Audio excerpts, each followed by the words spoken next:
الرحيم.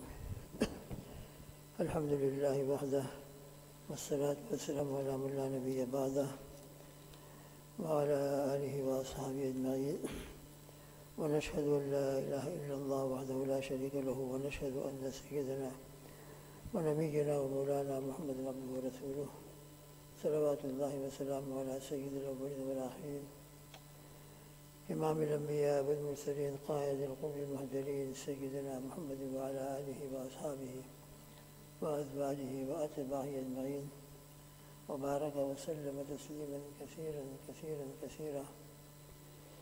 أما بعد، فأعوذ بالله من الشيطان الرجيم. بسم الله الرحمن الرحيم. الله لا إله إلا هو الحي القيوم لا تأخذه سنة ولا نوم له ما في السماوات وما في الأرض من ذا الذي يشفع عنده إلا بإذنه يعلم ما بين أيديهم وما خلفهم ولا يحيطون بشيء من علمه إلا بما شاء وسع كرسيه السماوات والأرض ولا يؤوده حفظهما وهو العلي العظيم. صدق الله العظيم. رب اشرح لي صدري ويسر لي أمري واحلل عقدة من لساني يفقهوا قولي. سبحانك لا علم لنا إلا ما علمتنا إنك أنت العليم الحكيم. اللهم علمنا ما ينفعنا وانفعنا ما علمتنا. اللهم فقهنا في الدين وعلمنا التأويل. إن الله وملائكته يصلون على النبي يا أيها الذين آمنوا صلوا عليه وسلموا تسليما. اللهم صل على محمد وعلى آل محمد كما صليت على إبراهيم وعلى آل إبراهيم إنك حميد مجيد. اللهم بارك على محمد وعلى آل محمد كما باركت على إبراهيم وعلى آل إبراهيم إنك حميد مجيد. جزا الله عنا سيدنا محمد صلی اللہ علیہ وسلم ما هو عنه. اللہ لا الہ الا ہو. اللہ تعالیٰ ایسا ہے کہ اس کے سوا کوئی عبادت کے لائق نہیں. لا الہ، کوئی معبود نہیں، الا ہو، مگر اللہ. عبادت کے کوئی بھی قابل نہیں ہے مگر اللہ. الحی القیوم، الحی زندہ ہے، القیوم سنبھالنے والا ہے. یہ اس کے لفظی معنی ہوئے. زندہ ہے، سنبھالنے والا ہے، یعنی پورے عالم کو سنبھالنے والا ہے. لا تأخذہ سنۃ ولا نوم، نہ اس کو اونگ دبا سکتی ہے اور نہ نیند دبا سکتی ہے. نہ اس کو اونگ آتی ہے اور نہ نیند. بس جیسا کہ کل ذکر کیا گیا تھا، یہ بہت عظیم الشان آیت ہے. اس کے فضائل بہت اعلیٰ درجے کے ہیں. کل ایک روایت میں ذکر کیا گیا، ایک روایت کے حوالے سے، نسائی شریف کی روایت، کہ جو شخص ہر فرض نماز کے بعد آیت الکرسی پڑھا کرے تو اس کو جنت میں داخل ہونے کے لیے بجز موت کے کوئی مانع نہیں ہے. عام طور پر اس کا مطلب یہ بیان کیا جاتا ہے کہ موت کے بعد ہی وہ جنت کے آثار اور راحت اور آرام کا مشاہدہ کرنے لگے گا. جنت کی طرف سے کھڑکی کھل جائے گی، ونڈو، وہاں سے بہترین ہوائیں آتی رہیں گی. باقی یہ بات الگ ہے کہ اگر اللہ تعالیٰ کسی کو بطور اعزاز کے ابھی مرتے ہی جنت میں داخلہ فرما دیں، جیسے کہ سورہ یاسین شریف کے اندر ہے، وجاء رجل من اقصى المدینة یسعی، ایک شخص دوڑتے ہوئے آئے تھے جن کا نام حبیب نجار کہا گیا ہے. پورے تفصیل واقعہ سورہ یاسین شریف میں ہے، اور آج کل جو ظہر کے بعد تفسیر چل رہی ہے، اب تو ہو چکی ہے وہ سورہ یاسین شریف کی تفسیر ان آیتوں کی، تو اس کے اندر یہ تفسیر کے اندر یہ بات ہمارے سامنے آئی تھی کہ جو حبیب نجار دور سے آئے تھے وہ پورا واقعہ اپنی جگہ پر، مگر قوم نے ان کی بات نہیں مانی. وہ یہ کہنے کی رائے ہے کہ تمہارے پاس جو رسول آئے ہوئے ہیں تم ان کی بات کو مانو. وجاء رجل من اقصى المدینة یسعی قال یا قوم اتبعوا المرسلین، جو تمہارے پاس مرسلین آئے ہوئے ہیں ان کی بات مانو، یہ بڑے اچھے لوگ ہیں. مگر قوم نے انہی کو مارنا شروع کیا، اور اتنا بے دردی کے ساتھ مارا یہاں تک کہ وہ شہید ہو گئے. ان کے بارے میں قرآن میں سورہ یاسین شریف کے اندر ہے قیل ادخلوا الجنہ، جیسے وہ شہید ہوئے تو ان کو کہا گیا جنت میں داخل ہو جا. تو اس میں ایک قول یہ نقل کیا گیا ہے کہ اسی وقت ان کو جنت کا پروانہ مل گیا، جنت میں داخلہ دے دیا گیا. تو یہ بھی ہو سکتا ہے بطور اعزاز کے اللہ تعالیٰ ابھی سے کسی کو جنت میں پہنچا دیں. اب کیا کیفیت ہے اس کی روح تو یقین پہنچ سکتی ہے، کس کیفیت کے ساتھ وہ کیفیت اللہ جانے، لیکن بہرحال ابھی بھی اگر کسی کو اللہ تعالیٰ اعزاز کے طور پر جنت میں پہنچا دیں تو یہ بھی ہو سکتا ہے. جیسے کہ شہداء کی روحوں کے بارے میں تو باقاعدہ روایتوں میں آتا ہے کہ ان کی روحیں جنت میں رہتی ہیں، اور باقاعدہ وہاں جو پرندے ہیں، پرندوں کے جو حوصلے ہوتے ہیں یہ آگے کا حصہ، جیسے کہ یہ کیا کہتے ہیں، ایک تو ایروپلین فلائٹ اور ایک تو ہیلی کاپٹر کے اندر بہت 2-3 آدمی ہوتے ہیں. تو آگے کے حصے کے اندر وہ ہیلی کاپٹر کے اندر جیسے کہ بیٹھا ہوا ہوتا ہے انسان، اور وہ جہاں چاہے اپنے ہیلی کاپٹر کو لے کے جاتا ہے. تو اس طریقے سے جنت کے پرندوں کے اندر شہداء کی روحوں کو رکھا جائے گا، اور پرندے جس طریقے سے کبھی اس شاخ کے اوپر کبھی اس شاخ کے اوپر گھومتے رہتے ہیں، تو جنت کے پرندے بھی اسی طریقے سے گھومتے رہتے ہیں اور وہ جنت کے مزے حاصل کرتے رہتے ہیں. تو شہداء کے بارے میں تو خاص طور پر روایت میں آتا ہے کہ ان کی روحیں جنت میں پہنچا دی جاتی ہیں. تو یہ بطور اعزاز کے ہے.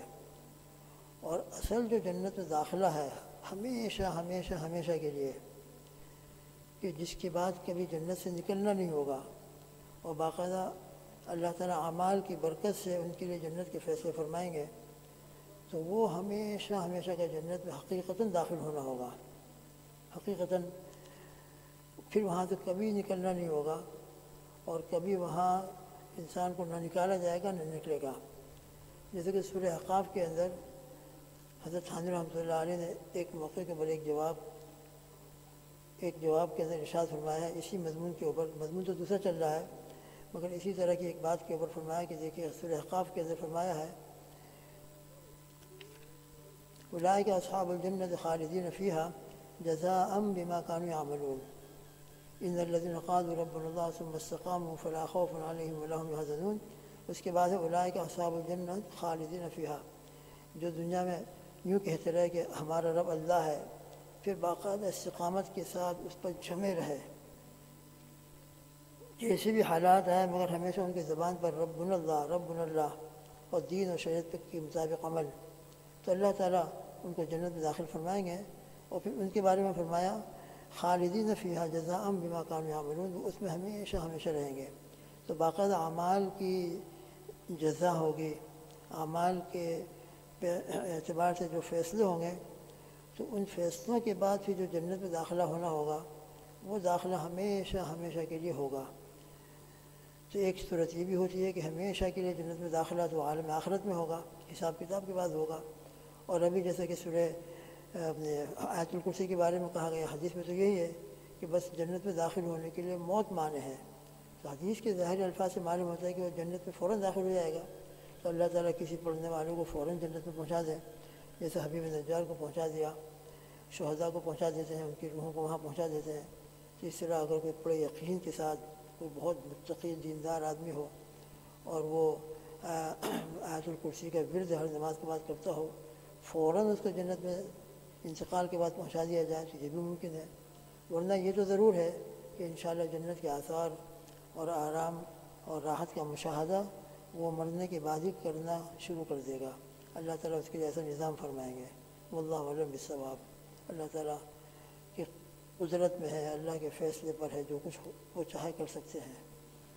اللہ کے اوپر ایمان، اللہ کی ذات عالی کی یقین بہت بڑی چیز ہے.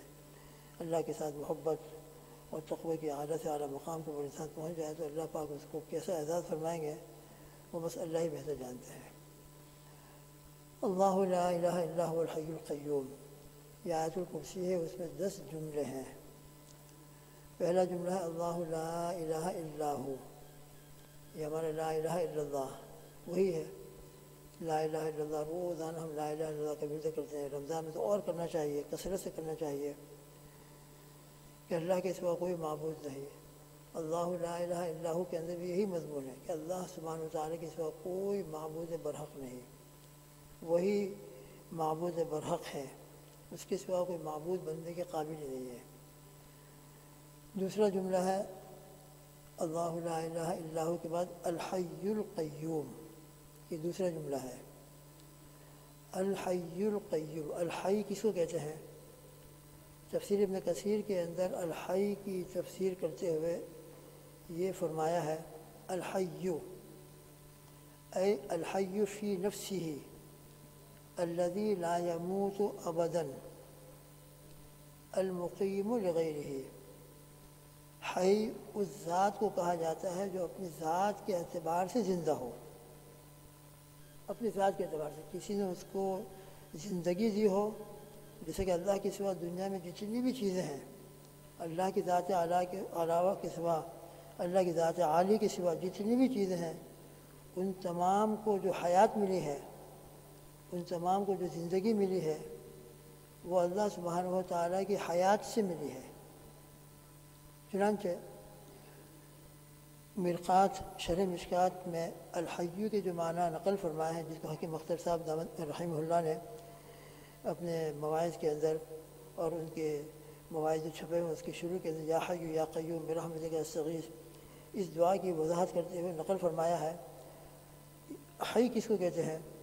تو وہاں یہ فرماتے ہیں اے ازلاً ابداً، حی اس کو کہتے ہیں جو ہمیشہ سے ہے، اور ابن کثیر کی تفسیر کے مطابق ہمیشہ سے ہے اور ان کی حیات اپنی ذاتی ہے، کسی نے ان کو حیات دی ہو اور کسی کی حیات دینے سے وہ حیات ان کو ملی ہو، نہیں، اللہ کی حیات اپنی ذاتی ہے، اور پھر ازلی ہے یعنی ہمیشہ سے ہے۔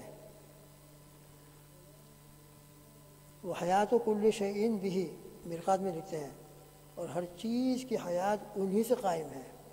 تفسیر ابن کثیر کے اندر اس کو ان الفاظ میں بیان کیا المقیم لغیرہ، جو اپنے غیر کو قائم کرنے والے ہیں، یعنی اپنے غیر کو حیات اور وجود بخشنے والے ہیں۔ تو کائنات اور دنیا اور آسمانوں میں جتنی بھی چیزیں ہیں، ان کو اگر وجود عطا فرمایا ہے اور حیات اگر کسی کو ملی ہے تو اللہ سبحانہ و تعالیٰ کی حیات دینے سے حیات ملی ہے۔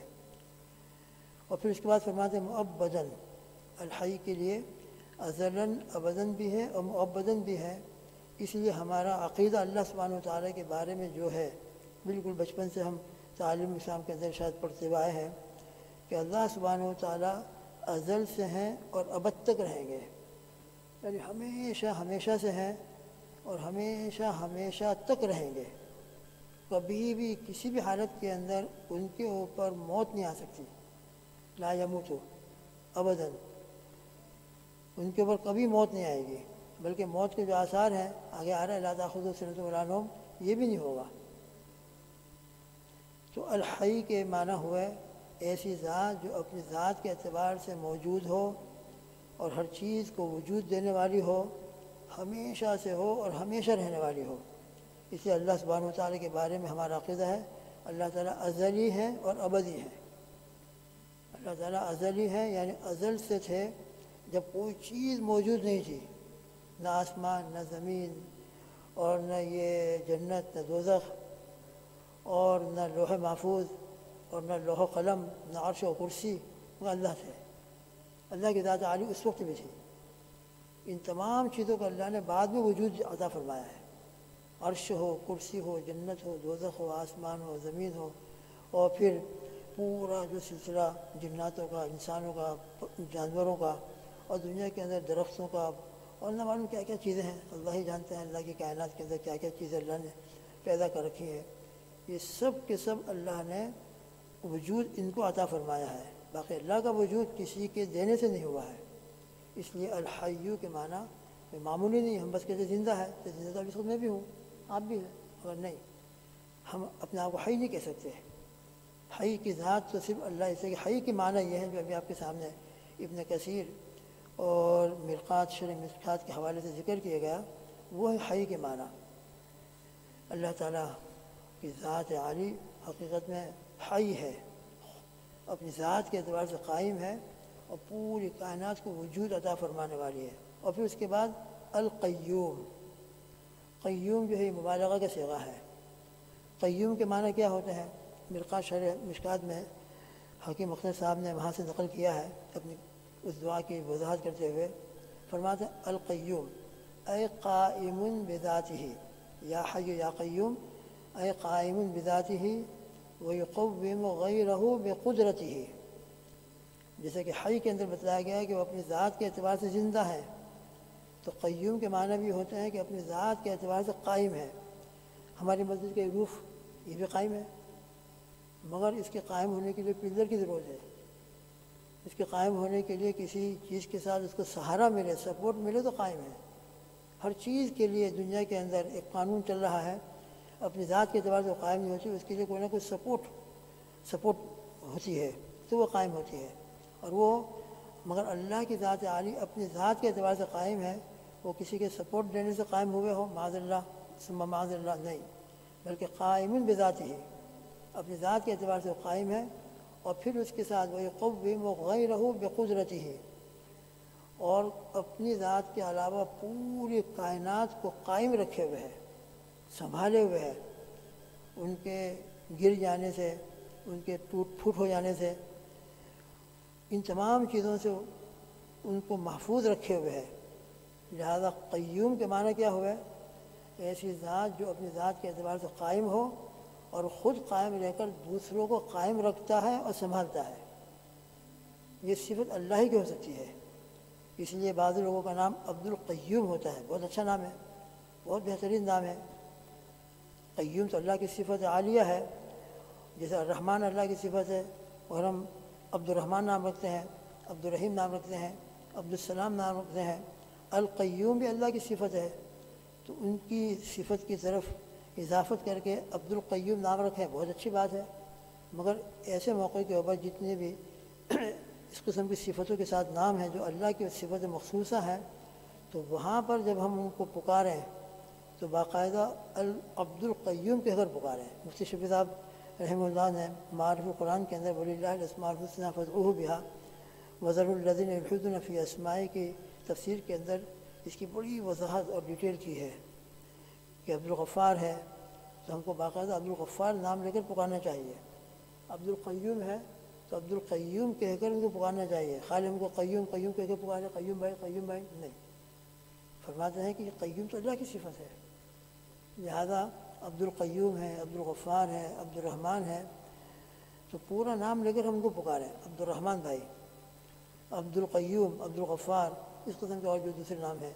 بہرحال جو اللہ کی صفت مخصوصہ ہیں ان صفات مخصوصہ کی طرف عبد کی نسبت کر کے اضافت کر کے جو نام رکھے گئے ہوں وہاں پر ہم شارٹ کٹ اختیار کرتے ہوئے شروع کا عبد ختم کر دیں اور خالی غفار بھائی، قیوم بھائی، رحمان بھائی، یہ نہیں، پورا نام عبد الرحمن پکارنا چاہیے، عبد القیوم کہہ کر پکارنا چاہیے، عبد الغفار کہہ کر پکارنا چاہیے، اس لیے کہ غفار اللہ کی صفت مخصوصہ ہے، رحمان اللہ کی صفت مخصوصہ ہے، قیوم اللہ کی صفت مخصوصہ ہے۔ تو بہرحال القیوم الحی القیوم کے معنی یہ ہوئے کہ وہ ذات ہمیشہ سے ہے، کبھی بھی ان پر موت نہیں آ سکتی، کبھی بھی موت نہیں آ سکتی۔ القیوم پوری کائنات کو سنبھالے ہوئے، یہ آسمان کتنا بڑا ہے، اور یہ آسمان اتنا بڑا ہونے کے باوجود ہماری مسجد کا روف اور چھت کا چھوٹا سا روف بغیر پلر کے قائم نہیں رہ سکتا۔ اتنا بڑا آسمان اللہ سبحانہ و تعالیٰ نے صرف اپنے امر سے قائم رکھا ہے، اپنے قیوم ہونے کی صفت سے اس کو سنبھالے ہوئے ہے، گرنے سے، ٹوٹنے سے، اس کے اندر کسی قسم کی خرابی آنے سے۔ قرآن مجید میں کئی جگہ پر اللہ سبحانہ و تعالیٰ نے اس مضمون کو بیان فرمایا ہے اور اس کا تذکرہ فرمایا ہے کہ یہ آسمان اتنا بڑا ہے، وَيُمْسِكُ السَّمَاءَ أَن تَقَعَ عَلَى الْأَرْضِ إِلَّا بِإِذْنِهِ، 70ویں پارے میں سورہ حج کے اندر ہے، وَيُمْسِكُ السَّمَاءَ أَن تَقَعَ عَلَى الْأَرْضِ، آسمان کو زمین پر گرنے سے روکے ہوئے ہے، آسمان زمین پر گرنے سے بچا ہوا ہے۔ یہ کس طرح بچا ہوا ہے؟ اللہ بِإِذْنِهِ، اللہ کے امر سے۔ تو اللہ ایسے قیوم ذات ہیں کہ بس ان کا امر ہے، بغیر کسی پلر کے، بغیر کسی سپورٹ کے۔ یہ آسمان کے بارے کے اندر مفسرین نے لکھا ہے کہ آسمان اس کو نہ اوپر سے سپورٹ ہے، جیسے ہماری ٹیوب لائٹ ہوتی ہے، خلاص کا ٹیوب لائٹ بالکل ہمارے روف کے اندر فٹ ہو جاتی ہے، ورنہ انڈیا کے اندر عام طور پر آپ نے دیکھا ہوگا کہ ٹیوب لائٹ پہلے لٹکتی تھی اور اس کو کسی زنجیر کے ذریعے سے اور کسی ذریعے سے اس کو روف کے ساتھ اس کو معلق کیا جاتا تھا. پنکھے دیکھیے آپ، پنکھے لٹکے ہوئے ہیں، مگر کس طرح لٹکے ہوئے ہیں؟ باقاعدہ وہ روف کے ساتھ اس کا کنیکشن ہے، اوپر سے اس کو سپورٹ مل رہا ہے. تو اس سپورٹ ملنے کی وجہ سے وہ لٹکا ہوا ہے. مگر یہ آسمان نہ اوپر سے اس کو سپورٹ ہے اور نہ نیچے سے کوئی پلر ہے. یہ صرف اللہ سبحانہ و تعالیٰ کی ذات عالی کے امر سے قائم ہے. اللہ سبحانہ و تعالیٰ نے سورہ تبارک الذی بیدہ الملک کے اندر، اور جس کو ہم روزانہ تلاوت کرتے ہیں رات کو، کرنا چاہیے. اس کی برکت سے انشاءاللہ قبر کی زندگی بہت عافیت کے ساتھ گزرے گی. اس کے اندر ہے، اسی طرح دوسرے مقامات میں فرمایا ہے کہ پرندے اللہ اکبر یہ اڑتے ہیں، کیا عجیب و غریب اللہ نے ان کو طاقت دی ہے، اور کیا عجیب و غریب معلق. تو اللہ نے اس کو باقاعدہ اپنے قدرت کی نشانیوں میں بیان کیا ہے. یہ پرندے جو فضا میں معلق اڑتے ہیں، نہ اوپر سے ان کو کوئی سپورٹ ہے نہ نیچے سے. الم یروا الی الطیر فوقہم صافات ویقبضن، کیا انہوں نے پرندوں کو نہیں دیکھا ان کے اوپر جو سب بنا کر اڑتے ہیں؟ یہ پرندے جو ہوتے ہیں اکیلے نہیں ہوتے، عام طور پر پورا کا پورا جھنڈ ہوتا ہے اور پورے کے پورے ایک ساتھ جا رہے ہیں. ویقبضن، تو یہ صف بندہ اڑ رہے ہیں، سب بستہ اور معلق ہیں. ان کو کون روکے ہوئے ہے؟ اللہ فرماتے ہیں ما یمسکہن الا الرحمن. یہ فضا میں ان کو روکے رکھنا یہ اللہ کی صفت ہے. اللہ نے ان کو یہ طاقت دی ہے، یہ قوت دی ہے، یہ ان کی سسٹم بنائی ہے کہ بغیر کسی وہ سپورٹ کے فضاؤں میں اڑتے ہیں اور فضاؤں کے اندر نہ معلوم پلک جھپکنے میں کہاں سے کہاں پہنچ جاتے ہیں. تو یہ سب اللہ کا ایک نظام ہے، پوری کائنات کو سنبھالے ہوئے ہے، پوری کائنات کو قائم کیے ہوئے ہے. الحی القیوم، یا حی یا قیوم، اس لیے یہ دعا بڑی زبردست ہے. یا حی یا قیوم برحمتک نستغیث، یا حی یا قیوم برحمتک نستغیث. یا حی یا قیوم جو ہے بہت سے علماء کی تحقیق کے مطابق اللہ جل شانہ کے لیے کچھ اسم اعظم ہے. تو بہت سے حضرات نے فرمایا ہے کہ الحی القیوم کے اندر اسم اعظم ہے. لہٰذا یا حی یا قیوم کہہ کر جو اللہ سے دعا کرتا ہے، اور اسم اعظم کی خاصیت یہ ہے کہ جب اس لفظ سے اللہ سے دعا کی جاتی ہے تو اللہ تعالیٰ اس دعا کو قبول فرماتے ہیں. لہذا بہت سے علماء کی تحقیق کے مطابق الحی القیوم جو دونوں اللہ کی صفتوں کا مجموعہ ہے، یہ اسم اعظم ہے. سیدنا علی رضی اللہ تعالیٰ عنہ فرماتے ہیں، غزوہ بدر کا موقع تھا، میرے دل میں ایک مرتبہ یہ خیال آیا غزوہ بدر کے درمیان میں جب کہ جنگ ہو رہی تھی، میں اللہ کے نبی صلی اللہ علیہ وسلم کے پاس جاؤں اور اس وقت آپ صلی اللہ علیہ وسلم کیا عمل فرما رہے ہیں، آپ کس عمل میں مشغول ہیں، میں دیکھوں. چنانچہ میں پہنچا تو میں نے دیکھا کہ آپ صلی اللہ علیہ وسلم سجدے میں پڑے ہوئے ہیں، اللہ کی طرف متوجہ ہے اور عجیب و غریب والہانہ انداز میں دعا فرما رہے ہیں. اور یا حی یا قیوم، یا حی یا قیوم، یا حی یا قیوم آپ کی زبان پر ہے. یا حی یا قیوم، اور بعض مرتبہ فرما رہے ہیں یا حی یا قیام. تو یہ یا حی یا قیوم اندازہ لگائیے کتنا محبوب اور اللہ کی اس کے اندر کیسی عظمت کا تذکرہ ہے اور کیسی اللہ کی صفت عالیہ کا تذکرہ ہے کہ ایسے نازک موقع کے اوپر اللہ کے نبی صلی اللہ تعالی وسلم اللہ سبحانہ و تعالیٰ کو یا حی یا قیوم کہہ کر پکار رہے ہیں اور اپنی صحابہ کی نصرت کے لیے اللہ سے دعا مانگ رہے ہیں. چنانچہ نصرت ہوئی اور ہم سب کو معلوم ہے، بچوں کو معلوم ہے کہ غزوہ بدر کے اندر اللہ کی کیسی نصرت صحابہ کے ساتھ شامل حال ہوئی. چھوٹی سی جماعت تھی مگر اللہ تعالیٰ نے ان کو کھلی فتح عطا فرمائی، کھلی فتح اللہ نے عطا فرما دی. تو اس سے معلوم ہوتا ہے کہ یا حی یا قیوم یہ بہت عظیم الشان جملہ ہے. انسان اپنی دعا کے اندر بڑے یقین کے ساتھ اور بہت اہتمام کے ساتھ اور یہ یقین کرتے ہوئے کہ میں نے بہت عظیم ذات کو پکارا ہے دعا کرے گا، اللہ پاک انشاءاللہ اس کی دعا کو اللہ قبول فرمائیں گے. اللہ تعالی ہمیں اپنی ذات عالی کی معرفت نصیب فرمائے، اپنی ذات عالی سے محبت عطا فرمائے اور اپنی ذات عالی کے ساتھ تعلق عطا فرمائے. اللہم آمین. بسم اللہ الرحمن الرحیم. الحمد للہ رب العالمین والعاقبۃ للمتقین والصلاۃ والسلام علی سید الاولین والآخرین. قائل سيدنا محمد وعلى آله وأصحابه وأزواجه أجمعين. اللهم صل على محمد وعلى آل محمد كما صليت على إبراهيم وعلى آل إبراهيم إنك حميد مجيد. اللهم بارك على محمد وعلى آل محمد كما باركت على إبراهيم وعلى آل إبراهيم إنك حميد مجيد. يا حي يا قيوم يا حي يا قيوم يا حي يا قيوم برحمتك نستغيث. الله لا إله إلا هو الحي القيوم. ألف لام ميم. الله لا إله إلا هو الحي القيوم وعنت الوجوه للحي القيوم وإلهكم إله واحد لا إله إلا هو الرحمن الرحيم. اللهم إنا نسألك بأسمائك الحسنى. اللهم إنا ندعوك بأسمائك الحسنى. اللهم يا حي يا قيوم يا غياث المستغيثين يا سميع يا بصير يا رحمن يا رحيم يا أرحم الراحمين يا ذا الجلال والإكرام يا حنان يا منان یا بدیع السماوات والارض یا اللہ یا رحمان یا رحیم. ہم سب کی مغفرت فرما، ہمارے والدین کی، ہمارے بچوں کی، ہمارے گھر والیوں کی، ہمارے اساتذہ مشائخ کی، ہمارے تمام رشتہ داروں کی، اور ہمارے جتنے متعلقین ہیں، دوست احباب ہیں، ان تمام کی، اور اللہ پوری امت کی کامل مغفرت فرما. اللہ بڑا مبارک وقت ہے، اے اللہ بڑے مبارک وقت میں ہم آپ کے سامنے ہاتھ اٹھائیں. یقین کے ساتھ ہم نے آپ کے سامنے ہاتھ اٹھایا. افطار کا وقت قریب ہے. اللہ بس ہماری دنیا اور آخرت کی تمام مشکلات کو آسان فرما دے، دنیا اور آخرت کو خیر عطا فرما دے. ربنا آتنا فی الدنیا حسنۃ وفی الآخرۃ حسنۃ وقنا عذاب النار. دنیا میں بھی کسی کا محتاج نہ بنا، اور آخرت کے مسائل کو بھی اپنے فضل سے آسان فرما. اپنی رحمت سے، اپنے کرم سے ہم سب کے لیے دخول اولی کے ساتھ جنت میں داخلے کے فیصلے فرما.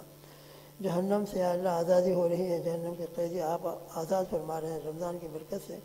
یا اللہ ہم کو، ہمارے والدین کو، ہمارے بچوں کو، ہمارے گھر والیوں کو، ہمارے بھائی بہنوں کو، ہمارے تمام متعلقین دوست احباب کو، جنہوں نے دعاؤں کے لیے کہا ہے، جن کا ہم پر حق ہے، جنہوں نے ہمارے ساتھ کسی بھی طریقے سے احسان کا معاملہ کیا ہو، کسی بھی طریقے سے حسن سلوک کا معاملہ کیا ہو، ان تمام کو اور پوری امت کو یا اللہ جہنم سے آزادی عطا فرما. اے اللہ لیلۃ القدر کی برکت عطا فرما. اے اللہ رمضان کا مبارک مہینے کی برکت رحمت نصیب فرما. ہم میں سے کسی ایک کو بھی محروم نہ فرما. اے اللہ آپ کی ذات عالی کے سوا ہمارا کوئی ملجا نہیں ہے، کوئی سہارا نہیں ہے. یا ذا الجلال والاکرام لا حول ولا قوة الا باللہ لا منجا ولا منجا من اللہ الا الیہ. یا اللہ ہماری اصلاح فرما دیجیے، ہمارے قلب کی اصلاح فرما دیجیے. ہم کو اخلاق حمیدہ، اخلاق کریمہ، اخلاق عظیمہ اور ایمان والی تمام صفات عطا فرمائیے.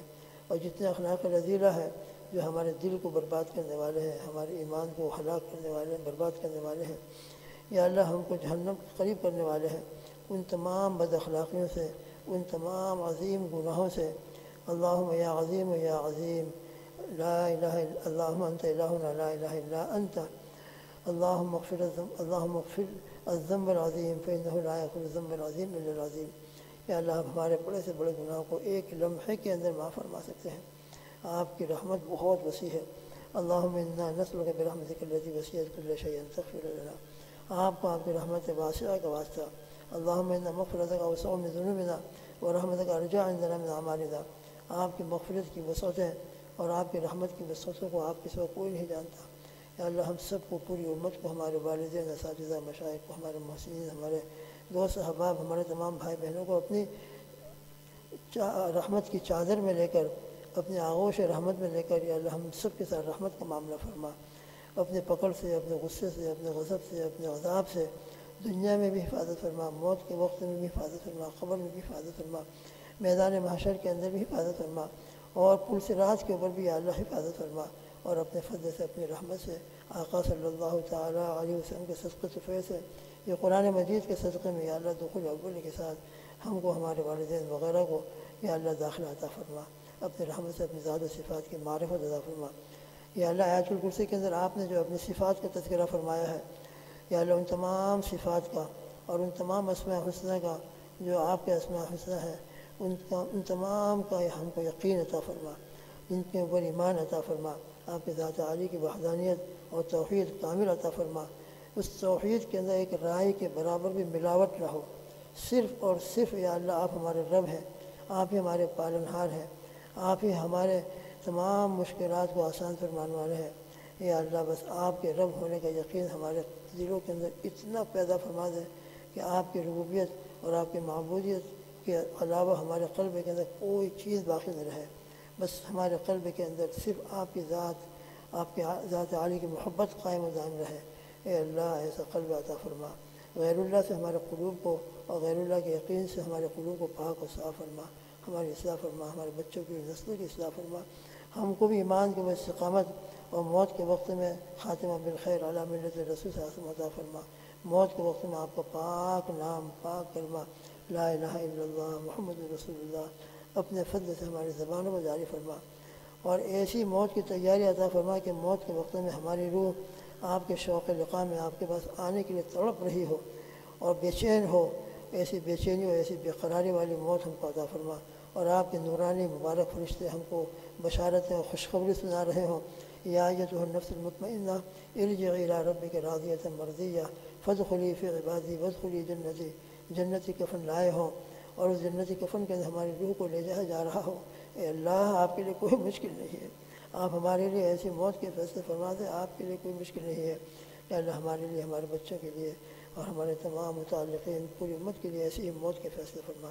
اے اللہ اللہم انا نسألک شہادۃ فی سبیلک والموت فی بلد رسولک الامین صلی اللہ علیہ وسلم والدفن بالبقیع الغرقد۔ اے اللہ جو مانگا ہے وہ بھی عطا فرما، جو نہیں مانگا اپنے شان سے مطابق عطا فرما۔ اللہم انا نسألک من خیر ما سألک منہ نبیک سیدنا محمد صلی اللہ علیہ وسلم ونعوذ بک من شر ما استعاذ منہ نبیک سیدنا محمد صلی اللہ علیہ وسلم وانت المستعان وعلیک البلاغ ولا حول ولا قوة الا باللہ العلی العظیم۔ یا اللہ پوری امت کے لیے خیر کے فیصلے فرما، ہماری مساجد کی، مدارس کی، مقاصد کی حفاظت فرما، امت میں جتنے بھی دین کے خیر کے کام ہو رہے ہیں ان تمام کی اور تمام خیر کے کام کرنے والوں کی حفاظت فرما، اخلاص عطا فرما، ہم کو بھی دین کے کاموں میں شامل فرما۔ یا اللہ بیماروں کو شفا کاملہ عاجلہ مستمرہ عطا فرما، جو بیماری چل رہی ہے جلدی سے جلدی ہمارے شہر سے، ہمارے ملک سے، پوری دنیا سے ختم فرما کر آپ کی معرفت کا ذریعہ بنا کر ایمان والوں کے لیے استقامت اور پوری انسانیت کے لیے ہدایت کا ذریعہ اور ایمان پر آنے کا ذریعہ بنا دے۔ اللہم آمین۔ اللہم صلی وسلم علی سیدنا محمد وآلہ وصحبہ اجمعین۔ سبحان ربک رب العزۃ عما یصفون وسلام علی المرسلین والحمد للہ۔